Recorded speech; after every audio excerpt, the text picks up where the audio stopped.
Hey, everyone, and welcome to The Difference, a podcast highlighting leaders who are making a difference in their teams, their stores, and their communities. I'm Alexis Whaley. And I'm Drew Holler. Hey, Drew. So I know that this week's guest, you know pretty well. So who do we have on today's episode with us? Yeah, it's Michael Laux. He runs a market 189 in New York. Michael and I have known each other for years. I used to be in that region as well. And I actually can't wait to get caught up. He's a great developer of talent, very passionate about his people. And I think we're going to have a great conversation. Awesome. You look cold, Alexis. I am very cold. I'm very cold. So I don't know if anybody else is freezing out there today, but it was negative 14 degrees today. That's right. Yep, yeah. Crazy. So lots of clothes, lots of blankets, lots of space heaters. So here we go. Chilly. All right, Get them on. Hey, Michael, you want to talk a little bit about your history? I know you've been with the company 28 years. You've done a lot of different things. But you want to talk just real briefly where you started, how you kind of moved up in the company, and give a little bit. I started as a stockman working on the weekends while I went to college. I went to college in Plattsburgh, lived kind of over the Oswego way. So summer and during college, I went back and forth to those two stores for 4.5 years. I got an environmental chemistry degree, of which I did not use. My father's very happy with that. But yeah, started as a stockman, was getting ready to leave the company when I graduated college. I thought, hey, I did what I was supposed to do, kept a part-time job. A gentleman by the name of Ken Sassy was like, geez, you ever think about making this a career? And, you know, I love the people. I think that was a great part of it. And I did. I was a department manager, a support manager. I worked myself up to an assistant manager trainee. That was about a 1.5-day job. And then the next 2 days later, they gave me keys and a walkie. That, you know how the training programs worked back then. Mm-hmm. So that was fun. And then I became a co-manager, store manager for about 14 years.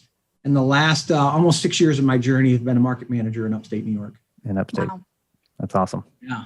That's a good deal. So it's been fun. It's been, I wouldn't change it for anything. I really wouldn't. When I look back on my career and all the people and everybody that I met, I wouldn't change it for anything, for sure. Hey, on that note, what do you look for? So, talent is a huge focus for you. Your people is a huge focus. You truly know that they make the difference, and that's where you spend the majority of your time. What do you look for in talent? And so might be a lot of team leads or coaches or others that may be listening to this.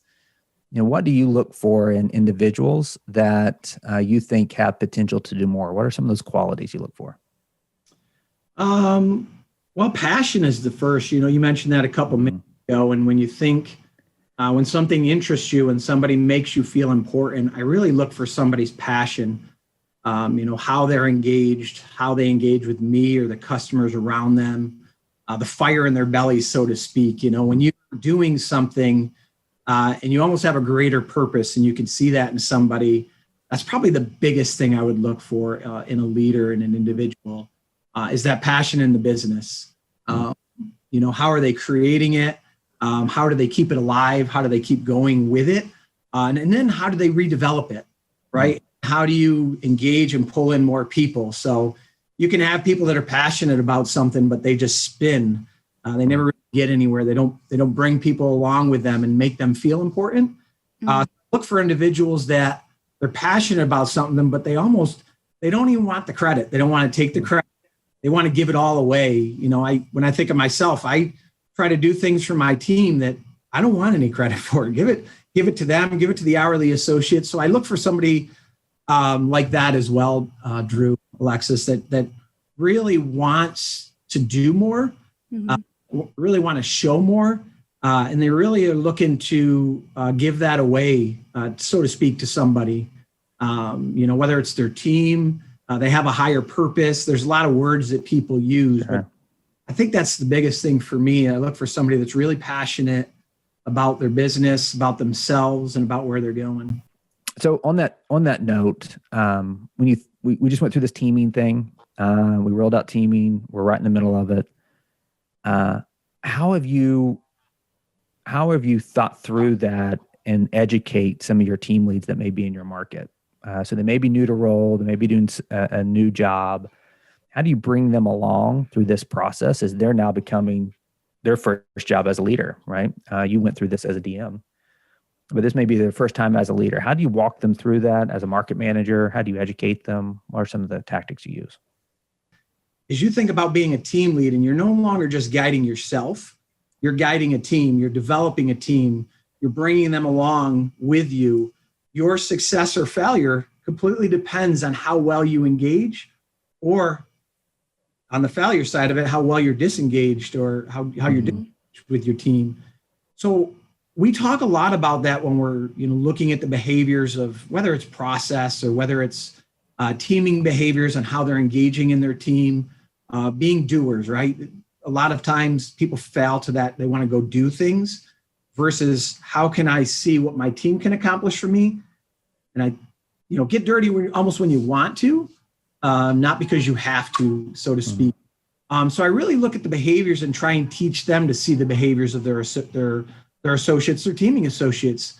If you've got somebody that's like, hey, I did this, look at me, it's almost not the behavior that, hey, look at what our team is accomplishing, look at what we have accomplished.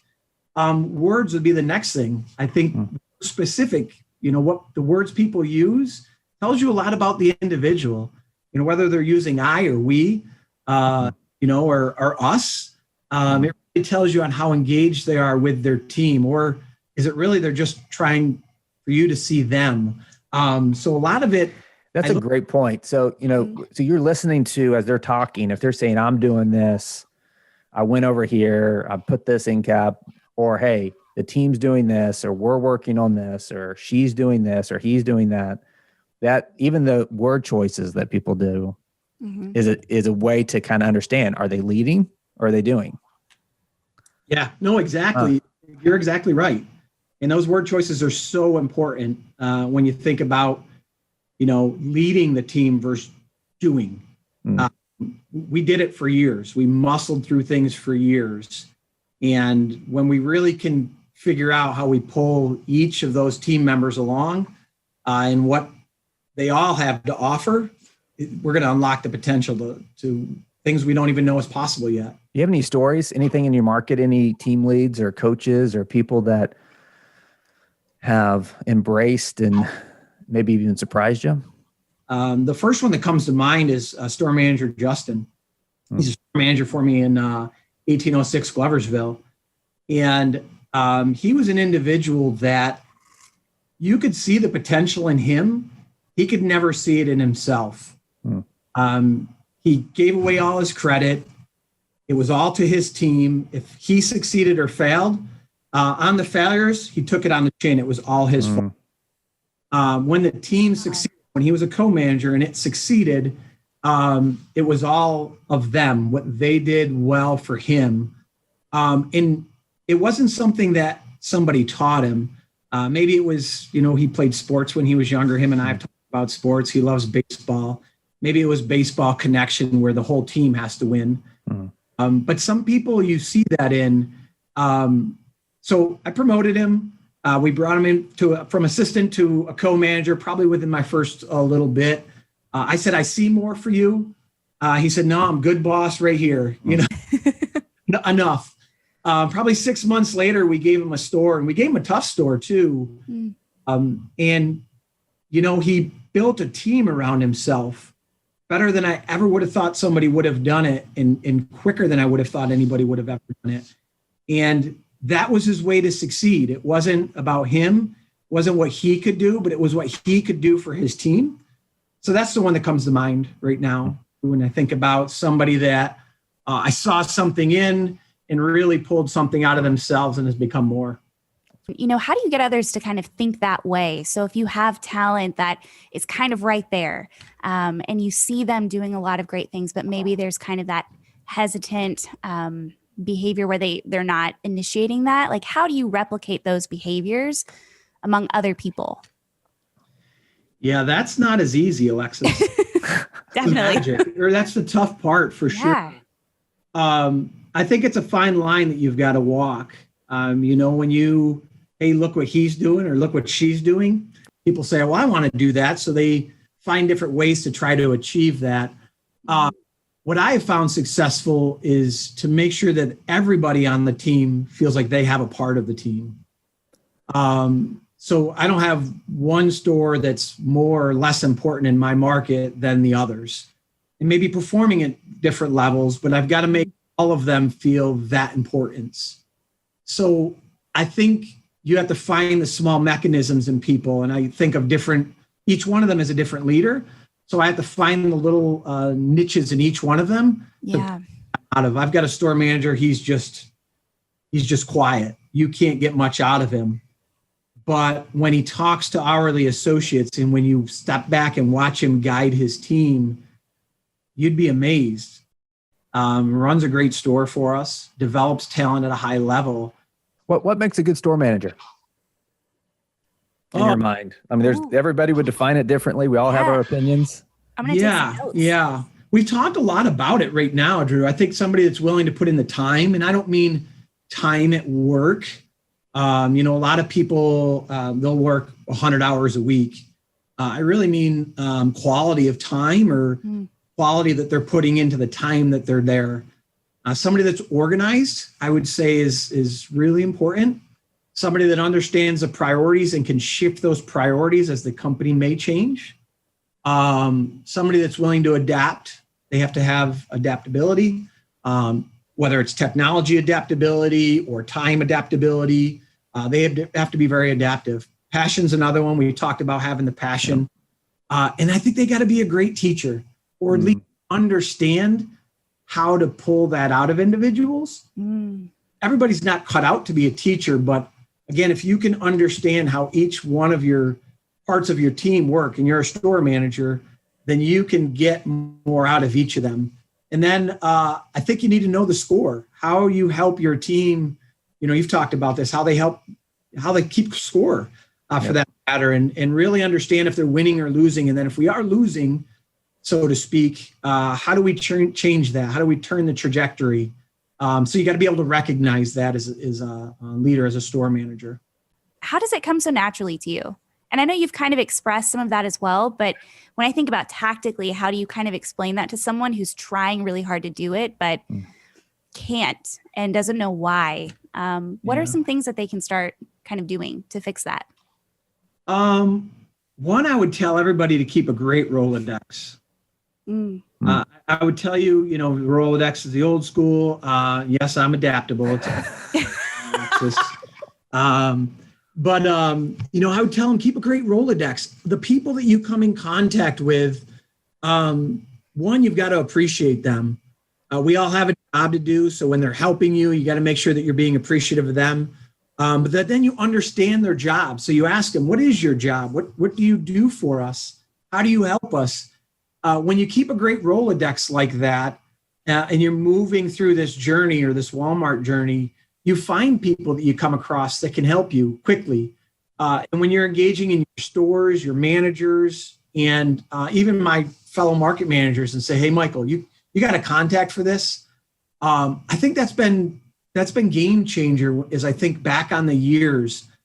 One, I enjoy people. I enjoy talking to people and understanding. So when you kind of get that understanding, you know how they can help you. And then you want to surround yourself with people that can be just utmost honest with you. They're like, knucklehead, that's not right. You can't do that.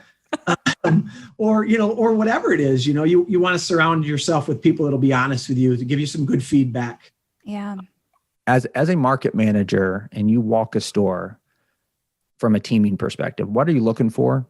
You mentioned a little bit about the I and the we and versus, from a team lead. But what else are you looking for to say, hey, are we going down the path of changing behaviors, of being leaders, this whole idea of a team atmosphere?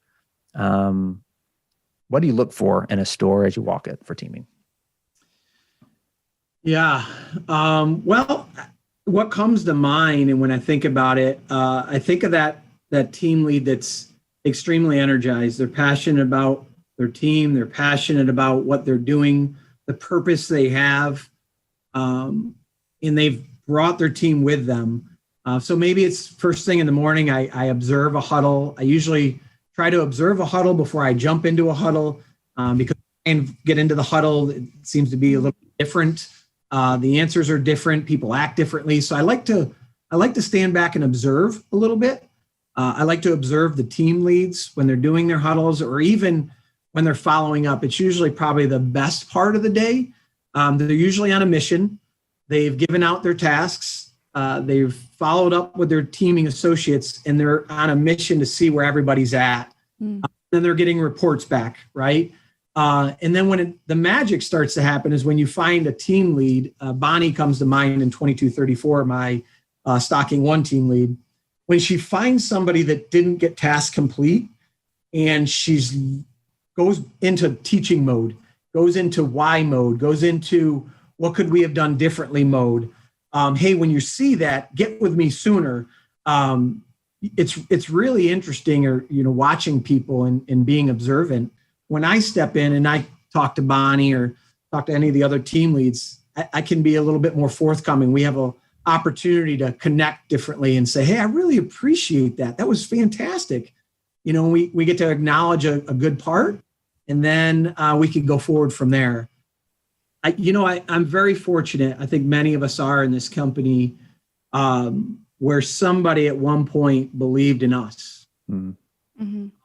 It made the difference in me. I could have taken a completely different path, to be honest with you, Alexis and Drew. I graduated from college, environmental chemistry, was getting ready to start my master's degree in chemistry. And a gentleman by the name of Ken Sassy just tapped me on the shoulder and said, I see something in you. Mm-hmm. Why don't you stay? Why don't you see where this journey brings you? I don't know if those are his words exactly, but I decided to stay. Somebody saw something in me. I try to find that in people. And what I would say, Drew, is we got to find that in our associates. Mm-hmm. It's there.